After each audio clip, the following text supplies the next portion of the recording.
こんにちは。行政書士社会権労務士の小園です。中小企業経営のちょっといい話ということで動画をお送りをしております。今回はトピックスとして少子高齢化の中で毎年気になるのが出生数という形になりますけれど、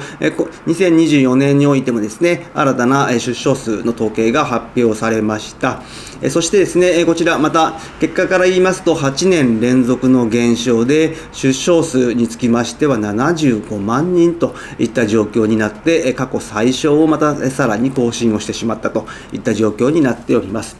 今回はですね、この出生数について見ていきたいと思います。今回の概要ですけれど、出生数の推移ということで、2023年に発表された時にはですね、80万人を割って非常にインパクトがあって、政府も非常に慌てたといった状況ですけれど、今回2024年の最新の速報値が発表されまして、どうだったのかといったところを見ていきたいと思います。そしてさらにですね、少子高齢化と叫ばれている状況ではありますけれど、それは日本だけなのかといいますと、日本以外の海外諸国においてもやはりですね、出生数、出生率といったところは非常に問題になっている。以前フランスなんかですね、対策を打って非常に大きく引き上げをした、成功したといった事例はありますけれど、ではお隣の韓国についてこの出生率はどうなのかといったところ、ちょっと日韓の比較をしてみたいと思います。そして、少子高齢化に対してですね、政府が少子の歯止めを打っていくといったところで、両立支援といったところに非常に力を入れております。育児介護休業法、もしくは雇用保険法の改正が頻繁に行われておりますけれど、令和7年、2025年以降の両立支援の取り組みについて見ていって、最後に注意点とまとめという形になります。まずはですね、出生数の推移という形で、こちらのデータは2023年に発表された2022年の人口動態統計の速報値という形になります。こちらの時にですね、2022年で出生数が80万人を割って戦後初めてという形になった。そしてですね、この少子化傾向に関しての、反転のチャンスは6、7年がチャンスだなんていう言葉もありましたけれど、非常に大きなインパクトを与えて政府も慌てたといった状況になります。そしてですね、この慌てた結果ですけれど、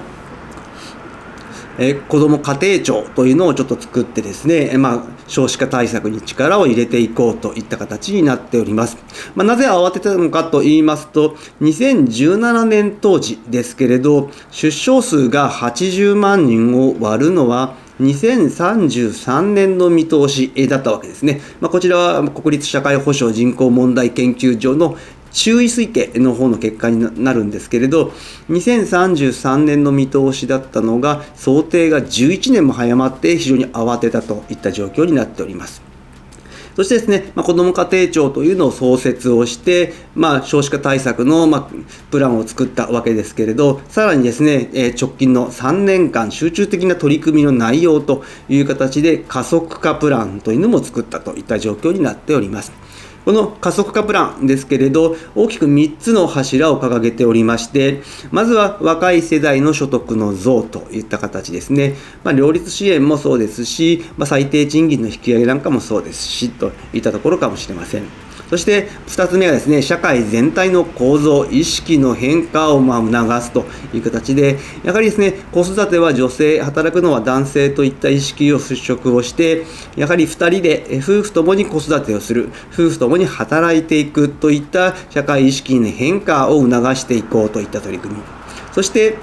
出生から就労までの部分ですけれど、子育ての期間の切れ目ない支援をしていこうといったところで、この3本の柱を持って3年間集中的に取り組んでいこうといったところになっております。そういったところもありまして、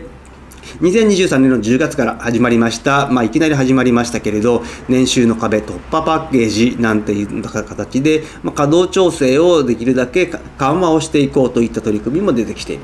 またですね、出産育児一時金もですね、今50万円に引き上げていったといったところ、そしてさらにですね、2歳までの支援を強化をしていくといった取り組みをしているところではありますけれど、そういったところの中でですね、2024年に発表された2022年のですね、2023年の出生率について見ていきたいと思います。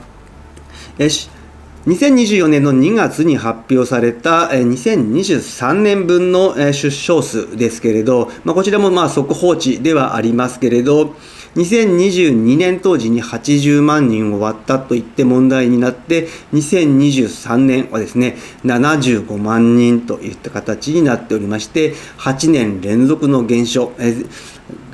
前年比で 5.1% 減少したといった状況で、さらに減少していると。またさらにですね、少子高齢化の状況でもありますので、人口の自然減少の減少幅も最大だったといった状況になっておりまして、さらに事態は深刻化をしているといった状況。そして前回ですね、想定が11年早まったといった状況ではありましたけれど、今回はですね、将来の推計人口76万人割というのをですね、2035年を見込んでいたんですけれど、今回の結果です。11年どころではなく、さらに早まって12年早まったといった状況で、どんどん早まるペースが上がっているといった状況になっております。こんな状況でですね、少子高齢化の中で少子化対策といったところを非常に力を入れておりますけれど、それはですね、日本だけの問題なのかと言いますと、日本以外の海外諸国でもやはりですね、出生率、出生数の問題というのは大きな課題となっている。こちらに関しましてはですね、以前動画でもご紹介をしましたけれど、フランスなんかは大幅に引き上げに成功しているといった事例はありますけれど、ではお隣の韓国についてはどうかと言いますと、出生率で日韓の比較をしてみたいと思います。日本の合計特殊出生率というのはですね、まだ予測値ではありますけれど 1.2 ぐらいと言われております。もしくは 1.2 を切るのかなという状況ではありますけれど、一方韓国においてはどうかと言いますと、2023年の合計特殊出生率につきましては 0.72 という状況で非常に低い状態になっている。こちらはですね、8年連続の低下といった状況になっております。8年連続の低下の状況で、韓国の政府がですね、放っておくかと言いますと、そういうわけではなく、もう早めに手を打っているといった状況で、2006年から2021年にかけてですね、31兆円規模の少子化対策というのを打ってきているといった状況ではありますけれど、2023年の状況で8年連続で減少、低下をしていて、歯止めが効かないといった状況。では、韓国政府の方は、どういった対策を打ってきたのかと言いますと、無償化の保育ですね、そういったものを導入をする。また児童手当をさらに拡充をしていく。そして育児休業制度を強化をしていくなんていう取り組みをしてきてはいるものの、なかなかですね、下げ止まりにならないといった状況で、これらにつきましてもですね、どっかで見たような内容ではありますけれど、もう今現状日本で取り組んでいる内容ではあります。無償化の保育につきましても2019年の10月からスタートをしている状況。そして、児童手当の拡充なんかに関しても2024年の10月からスタートをしている。そして、育児休業制度の強化に関しましても、育児介護休業法、頻繁には改正されてはいるんですけれど、2022年の4月、10月、そして翌2023年の4月といった形で、大幅に改正がされて、産後パパ育休ですね、そういった制度も創設されたといった状況。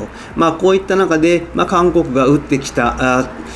手をですね、日本も遅ればせながら打っているといった状況の中で、2023年の 1.20 という合計特殊出生率が今後どうなっていくかといったところではありますけれど、個人的にはですね、あまり大きな効果は望めないのかなというような感じはしております。そしてですね、まだまだ今後、両立支援の取り組みといったところは政府は力を入れておりまして、令和7年4月以降の両立支援の取り組みといったところで、育児介護休業法の改正が予定をされている。また、雇用保険法の改正も予定をされているといった状況で、育児介護休業法に関しましては、この看護休暇に関しましては、6歳から9歳に引き上げていく。所定外労働の制限に関しても今現状は3歳ですけれど6歳に引き上げていく。また、介護離職といったところも問題になっておりますけれど、介護休暇の協定の除外ですね、一定の要件を満たした場合には、介護休暇の取得を除外できるといった状況がありますけれど、こちらの方ですね、6ヶ月未満の方も、介護休暇が取得できるように、協定除外をなくしていくという動きになっております。またさらにですね、雇用保険法の改正も予定をされておりまして、出生後の休業給付の手取り 100% なんていうのが非常に取り上げられておりますけれど、こちらもですね、夫婦ともに休業の日数等の要件を満たした場合には、給付が 13% 上乗せと、現状は 67% になっておりますので、この 13% 上乗せをすることで、税金等を加味した場合に手取りが実質 100% 維持できるといったところ。またさらにですね、今後の改正としては、育児の時短休業給付、2歳未満の方に関しては、こういった制度も創設をしていこうという動きがあるといった状況ではあります。そして最後に注意点のまとめですけれど、この少子化の原因の一つとしてですね、婚姻の件数が50万組を下回るという形で、90年ぶりに50万組を下回っているといった状況ですね。そして今後についてはですね、2023年からの3年間、空白の3年間なんていう呼ばれ方をするんですけれど、新型コロナウイルスの流行の関係で、婚姻等がですね、一時停滞をしたといった状況で、ここの部分で婚姻が進んでいないということで、今後、出生数の増加というのはあまり期待ができないといった状況になっておりますね。そしてですね、今後ですね、さらにテレワークの一層の促進ということで、両立支援においてテレワークというのは非常に有効だといったところもなっておりますので、テレワークが原則として認められてくるという形ですね。就労のさまざまな働き方の中の一つとして取り上げられていくという形で、テレワークを強力に推進をしていくといったところの、動きが政府にはよく見えるといった状況。従いまして今後ですね、テレワークに関する労働環境の整備というのを進めていってほしいと思います。少子高齢化対策に関連をしていって、今後労働関連法どんどんまた改正されていきますので、改正内容に注意をしていってほしいと思います。今日の内容が明日からの経営にちょっとだけ役に立つことを願っております。ご視聴ありがとうございました。それではまた次回。